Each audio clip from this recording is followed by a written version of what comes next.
Hey everyone, welcome back. Jack Reeve, Talk Norwich City. It's been a really strange week for Norwich City, hasn't it? We had on paper, a really good win against a half-decent team in Watford, 4-2 victors. For a moment, we moved into the top six. And I think if you look at our form over the past month at home, we're actually in the best position we have been for a little while. And the performances against West Brom and Coventry and to a degree Watford have all been better. They've been acceptable, and they've have delivered points. Even the away games, the sort of Hull you throw in there was on paper a really good result as well. But the mood still feels as if it's hanging on by a thread at all points. We heard the boos echo around the place when David Wagner substituted what we have now found out, and was pretty evident at the time as well, sort of niggles to both Josh Sargent and Onel Hernandez. David Wagner came out swinging.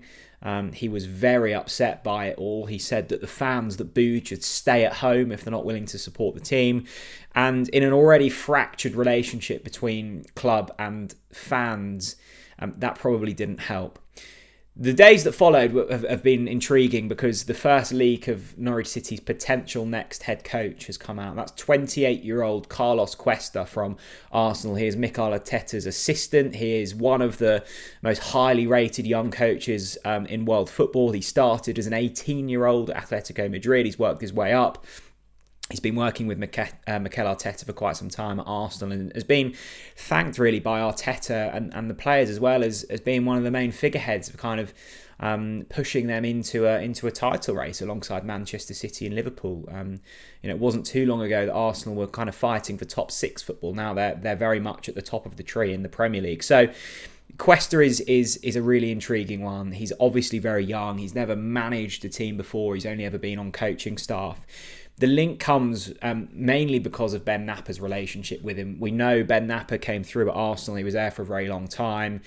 These two are very good friends. And I think for anyone who follows Norwich City to a certain level will have probably read between the lines from Napper arriving at the football club to now, and kind of made their own guess that Wagner isn't the man that Napper wants in the long term. I think they're both very respectful to each other, and I think from a working relationship standpoint it's clearly quite healthy, but in terms of building a project at Norwich City, I think Napper sees things away from David Wagner.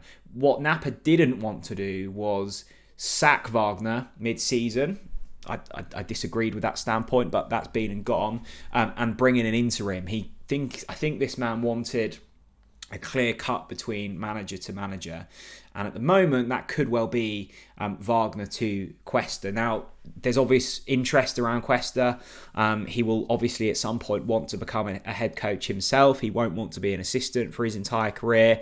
With that comes risk. Who's going to be the first team to throw him in the deep end? It's a very, very different job, being the assistant at one of the best football clubs in the world compared to a team like Norwich, who are either going to be fighting for promotion in the Championship or fighting off relegation in the Premier League. It's an incredibly different task. You've got less talented players, you've got less budget, you've got less resource. Things change, and things will move away from just coaching to far more than that.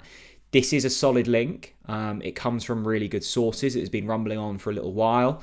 I think, look, whether we get him or not is another matter, but there will certainly be discussions there to bring Cuesta into the football club.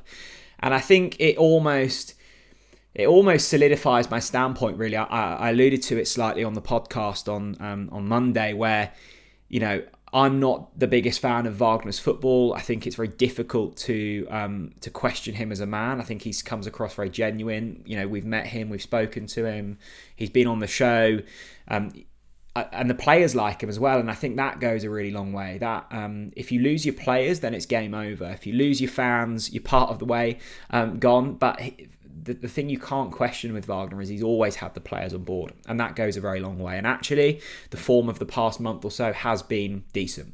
We've been going at pretty much 2 points a game, and that's usually what you require over the course of a season for promotion. So that's better. I'm still very much of the viewpoint that he will be gone come the summer, and how that sits for Wagner will be interesting. because regardless of the outcome this season, I can't imagine he will be here next campaign. I could be wrong, but I think that's the way that the club are probably going about things. But if he's going to be here for the rest of the season, we may as well just be positive. We may as well back these players blind, because negativity gets you nowhere in a sense when you know the outcome. I think negativity does get you somewhere, and we should be allowed to express our opinion and to protest when required. And that does create change, and we've seen that change created at Norwich City before and across the football kind of pyramid. But we're in a slightly different situation now to what we were 2 months ago.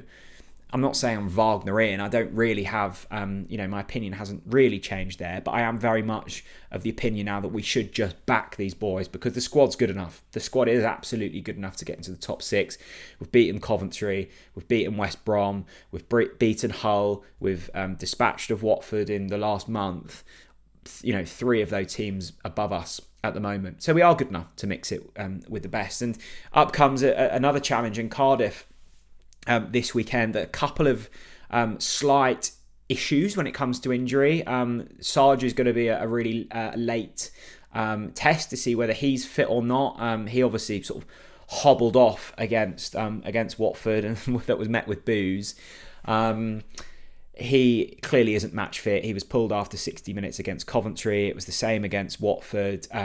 They are clearly managing him very carefully, and it's awfully frustrating as a fan, because we're seeing him go at a goal a game. He's literally the best striker in the Championship on numbers and on the eye as well. He is a superb footballer at this level, and you're just wanting him to play the full 90 week in, week out, because he will score goals.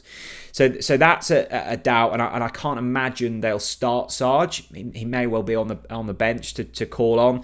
Duffy's still out injured. We know about the injury to Jonathan Rowe. He's going to be out for a couple of months with a really serious hamstring injury, so that there will have to be changes from what we saw on Tuesday night. I suspect the question that will be on the lips of most Norwich City fans will be whether Van Hooijdonk gets a start, and if there's going to be an opportunity to start, then this is probably the game for him. I've actually really liked Ashley Barnes in that number 10 role. I think his link-up play with Josh Sargent's been good. He can hold the ball up. He's clearly got a pass on him. He's, I can think of 3 goals off the top of my head in the last couple of weeks at home that he's been responsible for creating, and obviously picked up a goal on Tuesday night as well. So he's coming into a bit of form.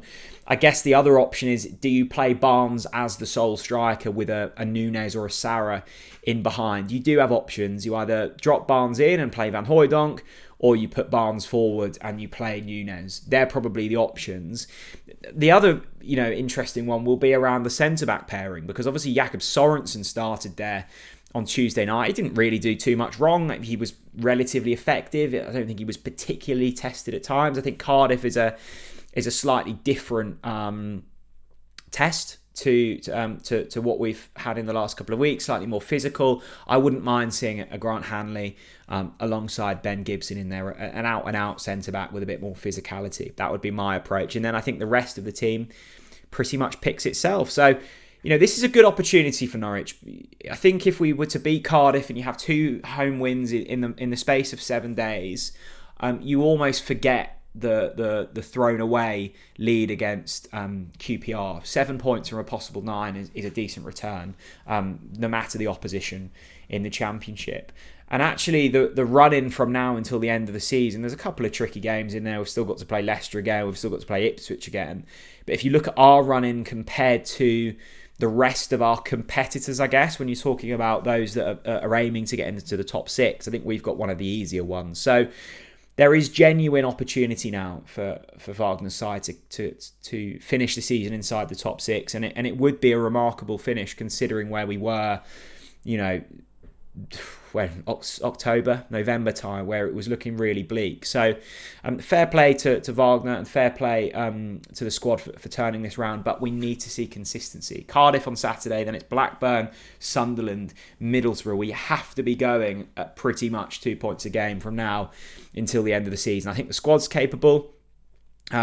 We just need to cross our fingers that there's no more serious injuries. I mean, missing Rowe is a huge one, and I mean, what have we had? Probably 2 or 3 games this season where we've been able to see Sainz, Rowe, Sargent all firing on all cylinders. Maybe none, because Sainz wasn't really even playing at the start of the season when Sargent was fit, and now Sargent's come back and Jonathan Rowe is out again injured. So we've been dealt a tough hand when it comes to injuries, and we just need to navigate that really well. I'm optimistic for Saturday. I think we will pick up another win. The performance needs to be good, of course it does, but our home form in the past couple of weeks has been promising. So there we go. Here's the 3 points on Saturday. And let's see it. Thanks very much for watching, everyone. Bye-bye.